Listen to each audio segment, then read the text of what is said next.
Hello everyone, welcome to Physics Corner. Myself Mayank Bhardwaj. आज हम पढ़ने जा रहे हैं सिलेंड्रिकल कोऑर्डिनेट सिस्टम। ठीक, आज पढ़ने जा रहे हैं हम सिलेंड्रिकल कोऑर्डिनेट सिस्टम। तो देखोगे इसमें कैसे पढ़ते हैं हम सिलेंड्रिकल कोऑर्डिनेट सिस्टम। तो इसमें सबसे पहले हम कैसा होता है सिलेंडर उसके बारे में पढ़ते हैं और इसके कौन कौन से कोऑर्डिनेट होते हैं सबसे पहले वो देखते हैं। तो सबसे पहले मैं बताने जा रहा हूँ इसके कोऑर्डिनेट कौन कौन से होते हैं। रो, फाई, जेड। ठीक है, रो, फाई, जेड आपके कोऑर्डिनेट होते हैं। ओके, और बुक्स में कई बुक्स में आपको मिलेगा एस, फाई, जेड कोऑर्डिनेट। ठीक है, ये आपके पास कोऑर्डिनेट होते हैं। जो आपका शेप होता है सिलेंडर का कुछ इस तरीके से होता है। एक्सप्लेन करूँ मैं सिलेंडर का शेप तो कुछ इस तरीके से आपका सिलेंडर का शेप होता है।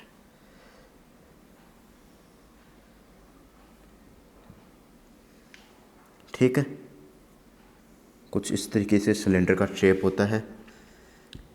ये जो रेडियस होती है अपन रो लेते हैं, मैं ये कोऑर्डिनेट यूज ले रहा हूँ। ठीक है, तो रो लेते हैं और जो आपके पास एंगल होता है जो पूरा घूमता है, ये पूरा एंगल होता है, उसे मैं फाई ले रहा हूँ और जेड इसकी पूरी हाइट को ले रहा हूँ। ठीक है, तो इसको एक्सप्लेन भी कुछ इस तरीके से करेंगे कि अगर मैं इसे एक्सप्लेन करना चाहूँ तो ये यहाँ से रो डिस्टेंस पर मैं रेडियस बना दूँ। ठीक है, और यहाँ से फाई एंगल घूम जाऊँ तो देखोगे ऐसे में फाई एंगल घूम गया। ठीक है, अब इससे एच हाइट नीचे आ जाऊँ तो ये ले लीजिए एच हाइट नीचे आ जाऊँ। फिर वापस से आर डिस्टेंस, रो डिस्टेंस जिसे मैं बोल रहा हूँ वो घूम जाऊँ, रो डिस्टेंस घूम जाऊँ और रो डिस्टेंस चलूँ और एंगल कवर करूँ वही आपका। ठीक है, और ये आपकी वही है जेड डिस्टेंस। तो इस तरीके से हम सिलेंडर को क्रिएट कर सकते हैं। तो समझोगे एक बार, एक ही आपके पास पानी की बोतल है तो इसमें हम यूजुअली वाटर भरते हैं तो इससे इस शेप को समझते हैं। तो अगर मैं यहाँ पर इसका जो शेप है यहाँ देखोगे, ये इसका सेंटर मान लीजिए, ये इसका सेंटर पॉइंट मान लीजिए और यहाँ से मैं आर डिस्टेंस चलूँ, आर डिस्टेंस चलकर फिर गोल घूमूँ, गोल घूम के एच जो जेड हाइट ले रहा हूँ मैं, ये वाली जेड हाइट ले रहा हूँ, ये जेड हाइट ले रहा हूँ, वो जेड हाइट में चलूँ जिसके बाद में ये पूरा सिलेंडर आपका बन जाएगा। ये इस तरीके का सिलेंडर आपके पास बन जाएगा। ऊपर वैसे ही आपके पास रेडियस हो जाएगी और पूरा एंगल फाई एंगल हो जाएगा जो 0 से 2 पाई के बीच में होगा। ठीक है, इस तरीके से हम इसको बना सकते हैं। फिर से समझ लीजिए, आर रेडियस चलूँ, पहले जो भी रेडियस रो रेडियस है वो चलूँ, फिर पूरा सिलेंडर बनाना है तो सबसे पहले मैं आर रेडियस चलूँ, फिर गोल घूम जाऊँ पूरा और फिर एच हाइट चलूँ। तो ये वाली आपकी क्या हो गई, एच हाइट, जो किसके पदों में ले रखी है, जेड के पदों में ले रखी है। तो ये हाइट चलूँ तो आपका पूरा तीनों कोऑर्डिनेट में सिलेंडर रेडी हो जाएगा। ठीक है, तीनों कोऑर्डिनेट में आपका सिलेंडर रेडी हो जाएगा। तो ये आपका सिलेंड्रिकल कोऑर्डिनेट सिस्टम हो जाएगा। ठीक है, तो इसकी लिमिट की चर्चा करूँ तो आपके पास जो हाइट होगी वो क्या होगी, लिमिट की चर्चा करूँ तो रेडियस की सबसे पहले, तो आपके पास रेडियस होगी 0 से इनफाइनाइट। ठीक है, और आपके पास एंगल होगा फाई जो 0 से 2 पाई तक। ठीक है, और आपके पास जो जेड हाइट होगी वो माइनस इनफाइनाइट से इनफाइनाइट के बीच में आपके ये जेड की लिमिट होगी। ठीक है, इस तरीके से हम इसको एक्सप्लेन करेंगे, इसकी लिमिट को एक्सप्लेन करेंगे। क्योंकि 0 से जो आपके पास रो है, रो लिखोगे यहाँ पर, तो जो आपके पास रो है वो आपके पास 0 से इनफाइनाइट के बीच में होगा, 0 से इनफाइनाइट के बीच में होगा। जो फाई होगा 0 से 2 पाई के बीच में होगा, क्योंकि पूरा सर्किल क्रिएट करना है। ये आपका जो पूरा सर्किल है इसको मुझे बनाना है, ठीक है। तो इस पूरे सर्किल को बनाने के लिए फाई बराबर मैं कितना लूँगा, 2 पाई लूँगा, ठीक है। तो 2 पाई लूँगा तो 0 से 2 पाई तक चलूँगा, और रेडियस क्या होगी, यहाँ भी माइनस इनफाइनाइट हो सकती है नीचे, और ऊपर भी माइनस इनफाइनाइट हो सकती है, परंतु जो आपकी रो होगी वो क्या होगी, 0 से आपके पास इनफाइनाइट हो सकती है, ठीक है। इस तरीके से हम इसकी लिमिट को एक्सप्लेन करेंगे, इतना आप नोट करके चलोगे, ठीक है। अगली हम चर्चा करते हैं। तो अगली हम चर्चा करेंगे रिलेशन बिटवीन रो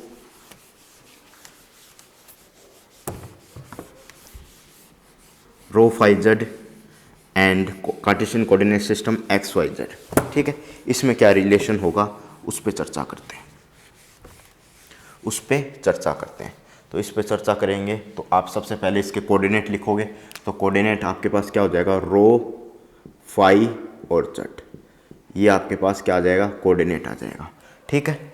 ये आपके पास कोऑर्डिनेट आ जाएगा। तो अब मैं पूरा चर्चा करूं तो आपके पास रो फाई जेड इसके कोऑर्डिनेट आ गए। तो अब मैं जो टॉपिक लगा रहा हूं वो होगा आपके पास रिलेशन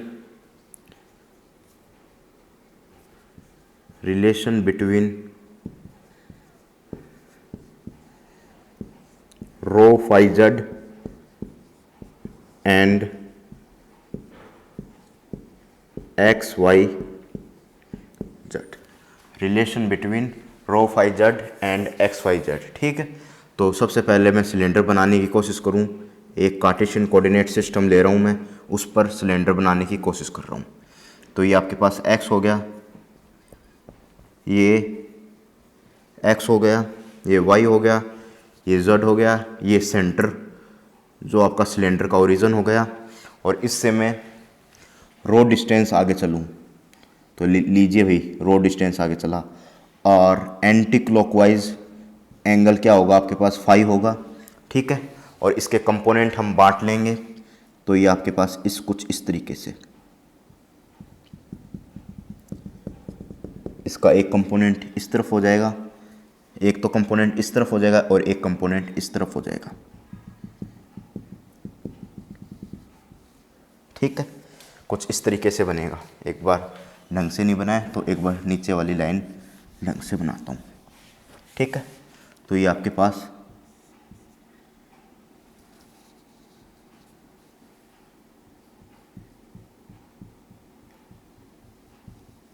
कुछ इस तरीके से कोऑर्डिनेट हो जाएगा। और जेड आपका, ये आपके पास जेड हो गया, ठीक है। ये आपके पास क्या हो गया, जेड हो गया। और ये आपके पास क्या हो गया, रो हो गया।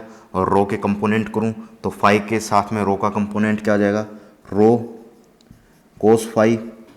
और रो का कंपोनेंट विदाउट फाई के साथ क्या आ जाएगा, रो साइन फाई, ठीक है। ये दो कंपोनेंट आ गए। तो सबसे पहले कंपोनेंट कौन सा है, रो वाला, तो रो हो गया। दूसरा कंपोनेंट है फाई वाला, ये फाई वाला हो गया। फिर फाई के हमने दो कंपोनेंट कर लिए, रो कोस फाई और रो साइन फाई, ठीक है। और तीसरा कंपोनेंट आपके पास जेड है, तो ये आपके पास हाइट जेड हो गई। और मैं यहाँ पर एक्सप्लेन करूँगा रो फाई और जेड। तो कौन कौन से रिलेशन आपके पास हो चुके हैं वो मैं लिख देता हूँ एक बार। कौन कौन से रिलेशन आपके पास हो चुके हैं तो वो लिख देता हूँ। रो बराबर एक्स बराबर, ये कंपोनेंट एक्स हो गया ना, ये कंपोनेंट एक्स हो गया, ये कंपोनेंट आपके पास वाई हो गया। तो एक्स बराबर रो कोस फाई, वाई बराबर रो साइन फाई, और जेड बराबर रो जेड बराबर जेड, ठीक। ये इस तरीके से हम नोट करेंगे। जेड बराबर हाइट जेड है तो उस तरीके से नोट करेंगे। ये कंपोनेंट आपके पास आ गए इक्वेशन नंबर फर्स्ट, ये इक्वेशन नंबर सेकंड, ये इक्वेशन नंबर थर्ड, ठीक है। ये आपके पास कंपोनेंट आ चुके हैं, ठीक है। नोट कीजिएगा।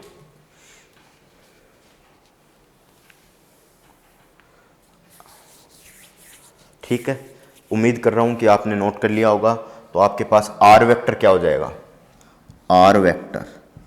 तो आपके पास आर मैं छोटा लिख देता हूं, जो आगे प्रॉब्लम नहीं आए आपके। तो आपके पास आर वेक्टर क्या हो जाएगा,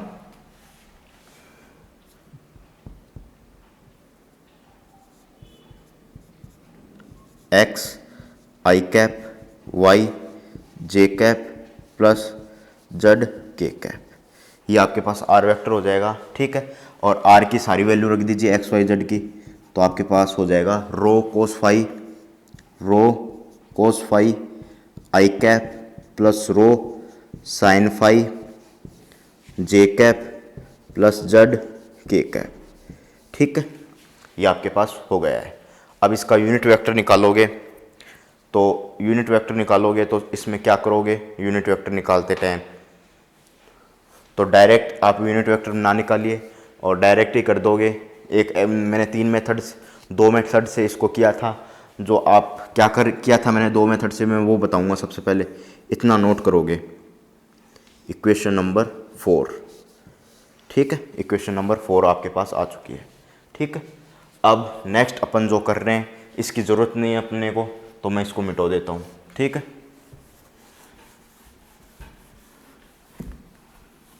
इसकी ज़रूरत नहीं है तो ये चीज़ें मिटा देता हूँ।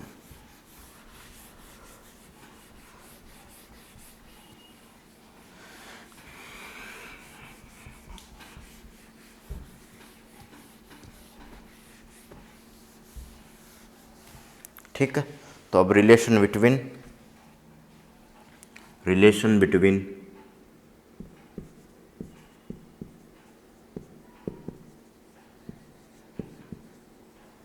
Relation between R cap phi cap and Z cap and I cap J cap and K cap, इन दोनों के बीच में रिलेशन निकालते हैं। तो अपने पास आर कैप कैसे लिखोगे, आर कैप कैसे लिखोगे, आर कैप डेल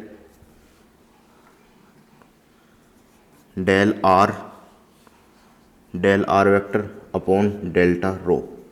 ठीक है, upon delta R vector upon delta rho का मैग्नीट्यूड, कुछ इस तरीके से लिखोगे। और दूसरा तरीका कैप लिखने का, इस तरीके से क्यों लिख रहे हो, कल ही बताया था अपन ने, अगर रो की डायरेक्शन में, ये आपके पास रो की डायरेक्शन है, ये आपके पास रो की डायरेक्शन है, ये रो है, रो में डी रो में आगे बढ़ा तो आपके पास डी रो में ये आगे बढ़ गया, और तो रो की डायरेक्शन में इंक्रीमेंट होगा, तो इंक्रीमेंट होने पर क्या हो जाएगा आपके पास, ये आप रो कैप लिख दीजिए। तो इंक्रीमेंट होगा तो उस इंक्रीमेंट की डायरेक्शन को शो करने के लिए रो कैप लिखते हैं। ठीक है, इस तरीके से अगर हम फाई की डायरेक्शन में आगे बढ़ें, तो डी फाई और इसकी इंक्रीमेंट को शो करेंगे इस तरीके से। अगर जेड की डायरेक्शन में बढ़ें तो इसके इंक्रीमेंट को डी जेड और इसके इंक्रीमेंट को जेड कैप से शो करेंगे। ठीक है, इस तरीके से हम चलेंगे। ठीक है, तो एक बार लिख के चलोगे क्या चल रहे हैं अपन, क्या लिख के चल रहे हैं, तो आपके पास क्या लिख के चल रहे हैं वो देखोगे। तो सबसे पहले आपके पास रो कैप है, तो rho cap unit vector along to increment of direction of radius of cylinder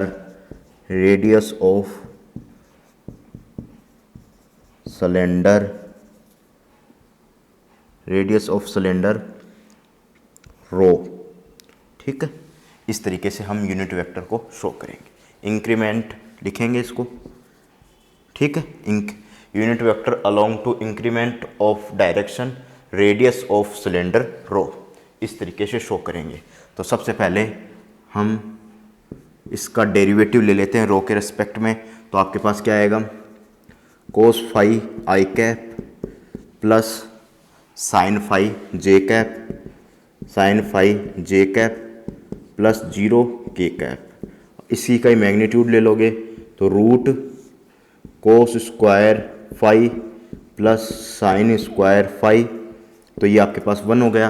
तो आपके पास क्या आ गया, कोस स्क्वायर फाई आई cap plus sine square phi जे कैप। ये आपके पास आ चुका है, रो कैप की रो आपका आ चुका है इतना। ठीक है, नेक्स्ट चलते हैं, अब नेक्स्ट बढ़ते हैं अब। ठीक है, अब इसकी ज़रूरत नहीं है तो आगे चलते हैं। अब ये भी मिटो रहा हूँ मैं। ठीक है, नोट करके चलोगे, देखोगे नोट करके। जिनने नोट नहीं किया है नोट कर लीजिए एक बार। ठीक है, नोट कर लीजिए, मैं लिख देता हूँ दोबारा से। अगर नोट नहीं किया है तो नोट कर लीजिएगा। ये आपके पास y हो गया, x आपके पास रो कोस फाई हो गया। ये इक्वेशन फर्स्ट थी और ये इक्वेशन 2 थी। ठीक है, नोट कर लीजिए जिसने नोट नहीं किया, इंक्रीमेंट था ये। ठीक है, नोट कर लीजिए आराम से। ठीक है, अब आगे चलते हैं।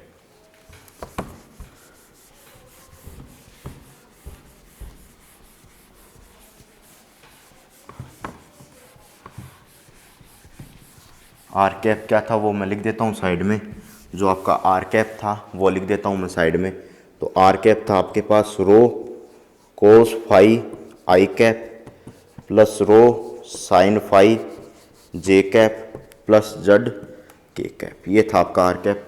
अब मैं फाई कैप निकाल रहा हूँ। फाई कैप कैसे लिख सकते हो, आर वेक्टर अपॉन फाई। ठीक है, फाई। इसको रो कैप को दूसरे तरीके से भी लिख सकते हो, रो वेक्टर या कोई भी जो आपके पास आर वेक्टर है अपॉन रो का डिवाइड कर दीजिए। ठीक है, तो रो का डिवाइड करोगे तो इसमें रो का डिवाइड होगा, इसमें नहीं होगा, और इसमें रो का डिवाइड नहीं होगा तो ये 0 हो जाएगा। इस तरीके से भी लिख सकते हैं, परंतु ये पूरी तरीके से फुलफिल नहीं होगी चीज़ें। ठीक है, इसमें भी रो का डिवाइड होगा तो इसको अप्रोप्रिएट नहीं समझेंगे लिखने के लिए। ठीक है, तो आपके पास फाई को डिनोट करें तो फाई कैसे डिनोट करेंगे, फाई और डेल्टा फाई अपॉन का मैग्नीट्यूड। कुछ इस तरीके से आप इसमें रो कैप भी लिख सकते हो, phi rho cap upon phi का मैग्नीट्यूड। ठीक है, ये एक दूसरे के बराबर होंगे।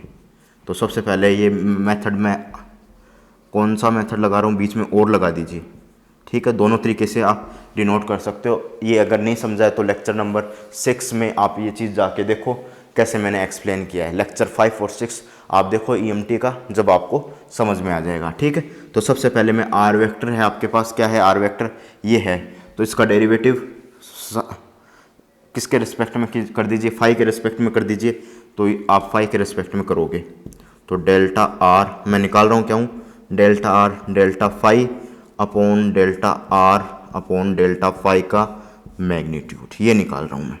तो आपके पास डेल्टा फाई क्या होगा, रो, और इसका डेरिवेटिव लोगे तो माइनस साइन फाई आई कैप और प्लस रो कोस फाई जे कैप और 0। अब इसका स्क्वायर करोगे तो rho square sine square phi plus rho square cos square phi. ठीक है, इस तरीके से एक्सप्लेन करोगे तो क्या होगा, माइनस रो साइन फाई आई cap plus rho cos phi जे कैप अपॉन रो बच जाएगा क्योंकि sine square plus cos square 1 हो जाएगा, और रो स्क्वायर का रूट क्या हो जाएगा, रो हो जाएगा, रो से कैंसिल हो जाएगा। तो आपके पास क्या बन जाएगा, माइनस साइन फाइव आई कैप प्लस कोस फाई जे कैप। तो आपके पास फाइव कैप कितना बन जाएगा, माइनस साइन फाइव आई कैप प्लस कोस फाइव जे कैप। ठीक है, इस तरीके से ये बन जाएगा। इतना आप नोट करके चलोगे। ठीक है, नोट कीजिएगा इतना, नोट कीजिएगा इतना। ठीक है, नोट कीजिए इतना। इस तरीके से भी कर सकते हो, ये नियम भी लगा सकते हो, ये वाला rho cap upon delta phi upon D rho cap upon D delta phi, ये वाला लगा सकते हो। इससे हम करके देखते हैं। तो इसको सेव कर दीजिए, रो कैप का क्या हो जाएगा आपके पास, rho equal to cos phi I cap plus sine phi J cap और प्लस 0 के कैप। और दूसरा फाई कैप आपके पास क्या आ गया, नीचे आपका लिखा हुआ है minus sine phi I cap plus cos phi J cap equal to 0 के कैप। ठीक है, दूसरा मेथड लगाता हूं मैं, तो देखोगे कैसे लगा रहा हूं।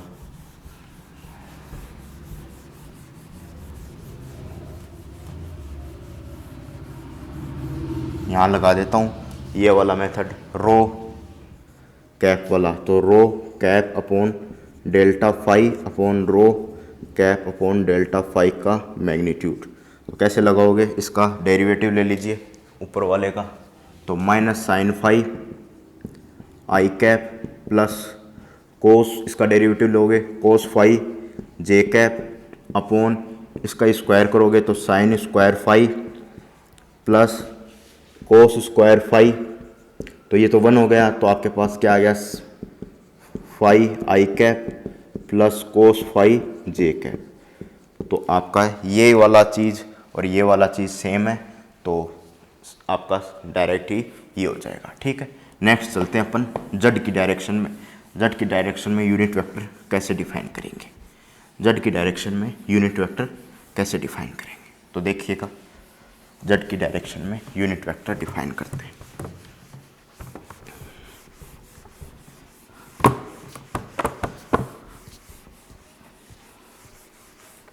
जेड की डायरेक्शन में यूनिट वेक्टर को डिफाइन करते हैं, तो सबसे पहले आपके पास आर कैप क्या था, रो कोस फाई आई cap plus rho sine phi जे cap plus z k cap.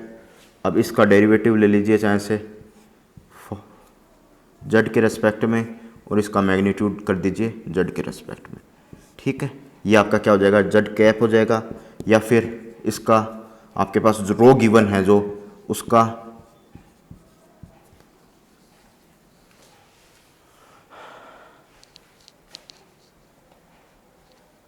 एक बार यही कीजिए आप। ठीक है, यही कीजिएगा, इसको कीजिएगा, तो इसमें आपके पास जेड है, इसमें जेड नहीं है, तो ये 0 हो जाएगा चीज़। ठीक है, तो इसमें यही कीजिए, केवल यही मेथड लगाइए आप। ठीक है, तो आर और करोगे जेड के रिस्पेक्ट में करोगे तो यहाँ आपके पास के कैप आ जाएगा, और यहाँ करोगे तो के कैप का 1 हो जाएगा, तो आपके पास के कैप आ जाएगा, तो जेड कैप इक्वल टू के कैप आ जाएगा। ठीक है, उस मेथड से भी आप के कैप, दूसरे मेथड से भी आप के कैप निकाल सकते हो। ठीक है, तो जेड कैप इक्वल टू क्या आ गया आपके पास, के कैप आ गया। ठीक है, अब मैं इसको मिटो रहा हूँ, इसकी अभी ज़रूरत नहीं है। अब मैं आगे चलता हूँ आपके लिए, तो आपके पास रो फाई जेड, इसकी मैट्रिक्स बनाइए, तो आपके पास मैट्रिक्स क्या बनेगी, cos phi sine phi 0 minus sine phi cos phi 0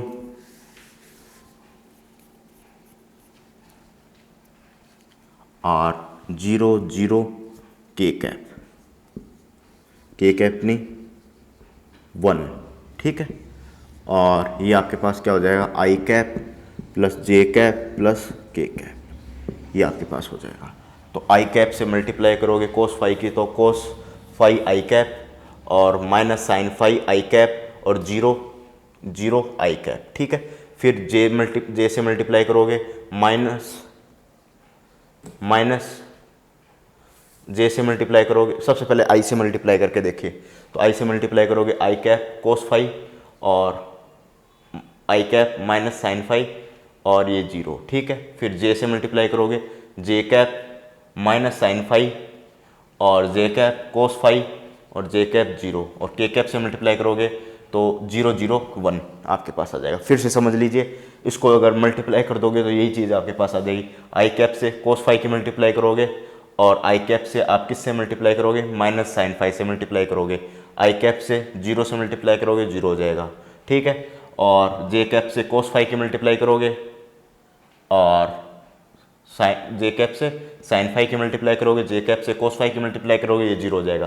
के कैप से 0 0 1 से मल्टीप्लाई करोगे, ये हो जाएगा। अब इसका ट्रांसपोज ले लीजिए, आई कैप जे कैप और के कैप से क्या बनाना है आपको, ये 3x3 की मैट्रिक्स हो चुकी है।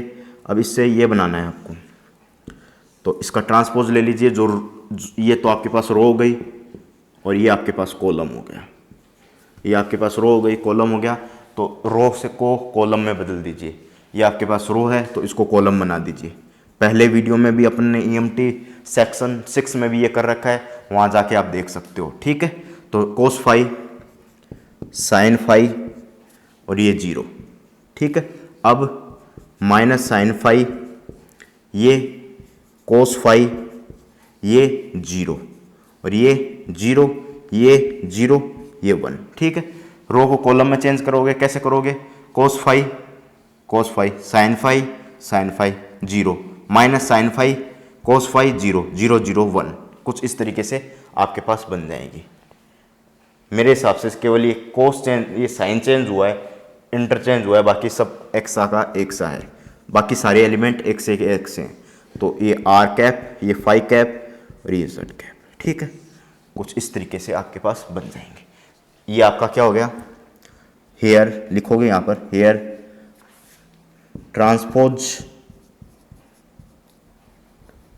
Hair transpose matrix is interchange between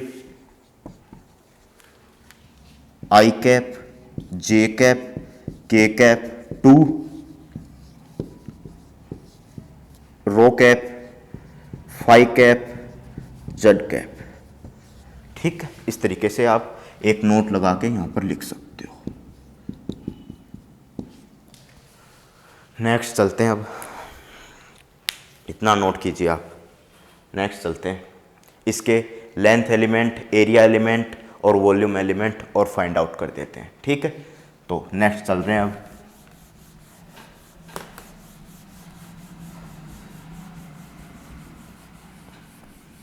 तो देखोगे नेक्स्ट कैसे बढ़ रहे हैं हम, नेक्स्ट देखोगे कैसे बढ़ते हैं आगे।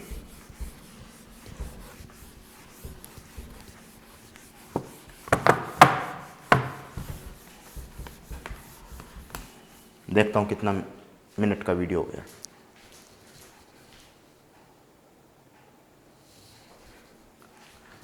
अप्रोक्सीमेट 28 मिनट की वीडियो हो चुकी है, तो आप बस 10-1 मिनट की वीडियो में इसको कंप्लीट करते हैं।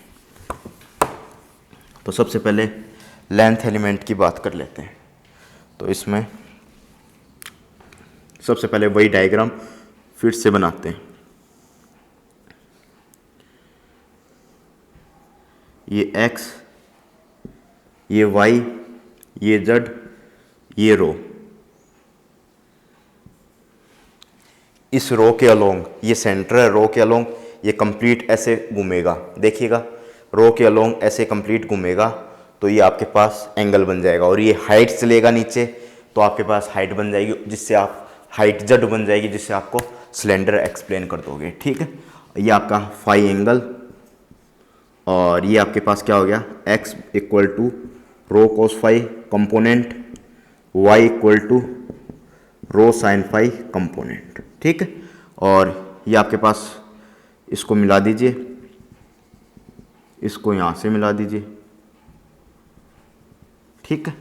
और हाइट ऊपर ले लीजिए, ये जेड हाइट आपके पास ऊपर हो चुकी। कुछ इस तरीके से आपका सिलेंडर रेडी हो चुका है, जिसमें आपके पास x कंपोनेंट क्या हो गया, रो कोस फाई आई कैप, y कंपोनेंट क्या हो गया, रो साइन फाई जे कैप, z कंपोनेंट क्या हो गया, जेड के कैप। ये 3 कंपोनेंट आपके पास हो चुके हैं। अब मैं थोड़ा सा चेंज करूं, तो कैसे करता हूं थोड़ा सा चेंज, देखोगे रो में थोड़ा सा चेंज करूं तो रो आगे बढ़ाया तो डी रो, और इसकी डायरेक्शन में आपके पास रो कैप, इसका यूनिट वेक्टर जो इसके इंक्रीमेंट को शो करता है। नेक्स्ट मैं इसके डायरेक्शन में आगे बढ़ूं फाई का, तो ये आपके पास क्या हो गया, ये आपके पास हो गया ये radius rho D phi, radius into angle, ये आपके पास चाप हो गया, चाप बराबर कोण इंटू त्रिज्या, ये हो गया रो डी फाई। जो मैं आगे चला तो ये जो एलिमेंट आया वो आया रो डी फाई। अब इसकी डायरेक्शन में, इसके डायरेक्शन में आपके पास टेंजेंट खींच दीजिए, इस चाप पर टेंजेंट खींच दीजिए तो आपके पास फाई कैप आ जाएगा, और फाई कैप और रो कैप एक दूसरे के म्यूचुअली परपेंडिकुलर है, ठीक है। और ये एंगल आपके पास क्या आ जाएगा, डी फाई। जो आगे बढ़ाऊँ मैं एंगल, ये आ जाएगा आपके पास डी फाई, और जब डायरेक्शन में मैं आगे बढ़ूँ तो आपके पास क्या आ जाएगा, डी जेड, ये आ जाएगा आपके पास डी जेड, और इसका यूनिट वेक्टर आ जाएगा जेड कैप, ठीक है। तो मैं लाइन एलिमेंट लिखने का प्रयास करूँ तो ये तो आपके पास एस एक्स बराबर रो कोस फाई आई कैप हो गया, वाई बराबर रो साइन फाई जे कैप हो गया, जेड बराबर जेड के कैप हो गया, ठीक है। अब मैं इसका लाइन एलिमेंट लिखने का प्रयास करूं तो कैसे लिखता हूं लाइन एलिमेंट, तो देखोगे, तो मैं लाइन एलिमेंट लिखने का यहां पर प्रयास करता हूं, तो देखोगे लाइन एलिमेंट कैसे लिखता हूं। तो line element DL vector equal to D rho cap, इसका लाइन एलिमेंट, और फाई का line element rho D phi phi cap, और इसका line element rho D Z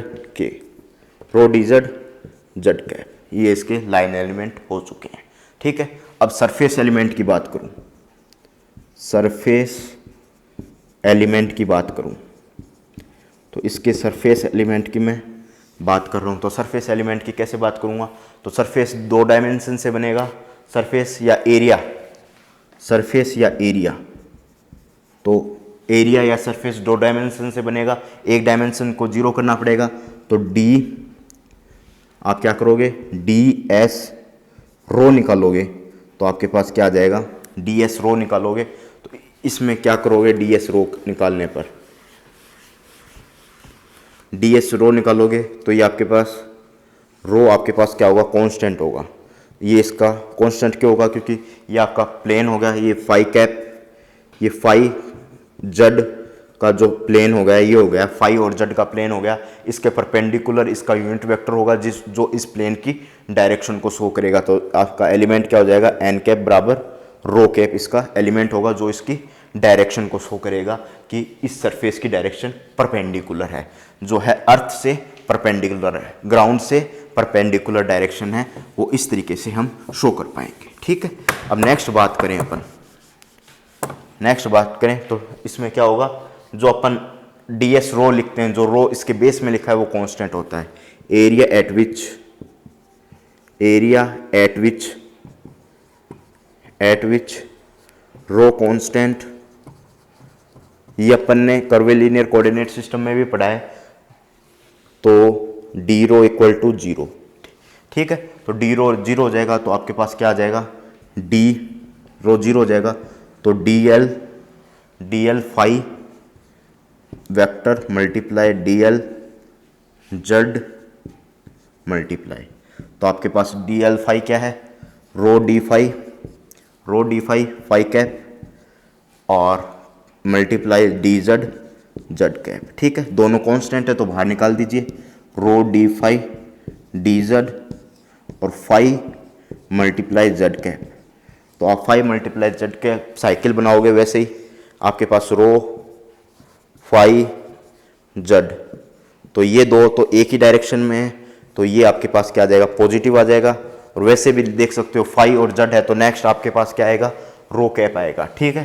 तो इस तरीके से हम काम करते हैं, तो इस तरीके से हम यहाँ पर काम करते हैं, तो आपके पास क्या आ जाएगा, rho D phi D z rho cap, और जो कांस्टेंट होता है उसके परपेंडिकुलर ही इस सरफेस की डायरेक्शन को हम शो करते हैं, ठीक है, उसके परपेंडिकुलर ही इस सरफेस की डायरेक्शन को शो करते हैं। तो ये आपके पास ये कांस्टेंट था, इसके परपेंडिकुलर ही हमने सरफेस की डायरेक्शन को शो किया, ठीक है। रो कैप इसकी क्या हो गई, डायरेक्शन हो गई, परपेंडिकुलर डायरेक्शन लिख सकते हो, परपेंडिकुलर डायरेक्शन, ठीक है। नेक्स्ट हम एरिया एलिमेंट देखते हैं, कंप्लीटली ऊपर देख लेते हैं। तो आपके पास हो जाएगा ds5। तो ds5 क्या हो जाएगा आपके पास, अगर ds5 क्या हो जाएगा, ये तो आपके पास मैं सबको अलग अलग शो कर रहा हूँ, तो ये अब डी रो हो जाएगा, रो इसकी डायरेक्शन रो कैप, और ये आपके पास क्या हो जाएगा डी5 और इसकी डायरेक्शन फाई कैप, ये एंगल आपका फाई हो जाएगा डी5, ठीक है। और डी जेड क्या हो जाएगा, ये आपका डी जेड हो जाएगा, ये आपकी जेड डायरेक्शन थी, डी जेड हो गया और इसका यूनिट वेक्टर ये हो गया। इस तरीके से हम तीनों को अच्छी तरह शो कर सकते हैं, तीनों को अच्छी तरह इस तरीके से हम शो कर सकते हैं, ठीक है। अब अगला एलिमेंट डी5 है, तो आपके पास क्या हो जाएगा, एरिया एट विच फाई बराबर कांस्टेंट, तो डी5 आपका क्या हो जाएगा 0। तो इसमें डी5 0 कर दोगे तो आपके पास क्या आएगा, dl rho vector multiply dl Z vector, ठीक है।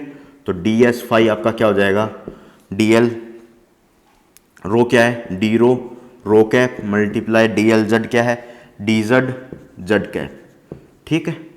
और ds5 क्या हो जाएगा, ds5 क्या हो जाएगा, डी रो डी जेड बाहर निकाल लोगे, रो मल्टीप्लाई जेड, तो रो मल्टीप्लाई जेड, इसका नेक्स्ट क्या हो जाएगा, डी रो डी जेड, इतना तो पढ़ चुके हैं। अब इसका नेक्स्ट क्या हो जाएगा, फाई कैप हो जाएगा, तो ds5 क्या हो जाएगा आपके पास, D rho D Z phi cap. ये इसका एरिया एलिमेंट आ चुका है, नोट कर लीजिए। इक्वेशन 1 कह दीजिए एरिया एलिमेंट की, ये इक्वेशन नंबर 2 कह दीजिए एरिया एलिमेंट की। नेक्स्ट चलते हैं, अब नेक्स्ट चलते हैं। तो इस डायग्राम की ज़रूरत नहीं है तो इसको मिटो देते हैं। नेक्स्ट इस डायग्राम की ज़रूरत नहीं है तो इसको मिटो देते हैं। नेक्स्ट एरिया एलिमेंट पे चर्चा करते हैं,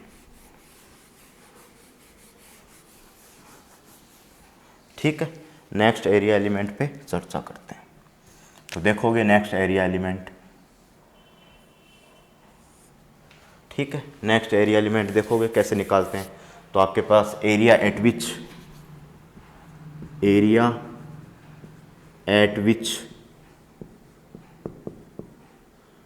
z इक्वल टू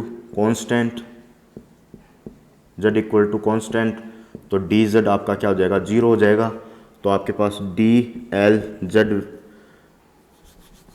क्या हो जाएगा, डी एस जेड क्या हो जाएगा, D L row multiply D L phi. तो आपके पास डी एल रो क्या हो जाएगा, डी एल रो क्या है, d rho cap multiply d rho D phi और रो डी फाई कैप। तो आपके पास क्या हो जाएगा, rho D phi D rho, ये कौन सब बाहर निकाल लो, तो rho cap multiply phi cap. तो रो मल्टीप्लाई फाई कैप क्या हो जाएगा, यहाँ से ये रो है, ये फाई है, ये जेड है, तो रो मल्टीप्लाई फाई, ऐसे ही क्लॉकवाइज चल रहे हैं तो ये आपके पास क्या आ जाएगा, पॉजिटिव हो जाएगा। वैसे भी ये दो हैं तो इसका नेक्स्ट ही आएगा, rho D phi D z d rho D phi D rho z cap, और ये आ जाएगा डी एस जेड। ये आपके पास इक्वेशन नंबर 3, ठीक है। नोट कीजिए, इतना नोट कीजिएगा। नेक्स्ट वॉल्यूम एलिमेंट पे चर्चा करते हैं। नोट कर लिया हो तो इसके वॉल्यूम एलिमेंट पे चर्चा करते हैं। तो नीचे ही मैं चर्चा कर रहा हूँ वॉल्यूम एलिमेंट की। चलो कुछ मिटो देता हूँ, कुछ चीज़ें। ये आपका पास एरिया एलिमेंट है वो मिटो देता हूँ, उसके बाद में चर्चा करता हूँ, ठीक है। अगर नोट कर लिया हो तो इसको मिटोते हैं। वॉल्यूम एलिमेंट पे चर्चा कर लेते हैं।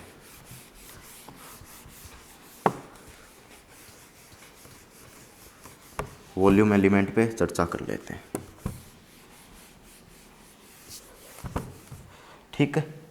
वॉल्यूम एलिमेंट पे चर्चा करते हैं। तो आपके पास वॉल्यूम एलिमेंट क्या होगा, वॉल्यूम एलिमेंट, तो V बराबर क्या आ जाएगा, A cross B cross C vector. ये आपके पास वॉल्यूम एलिमेंट होता है।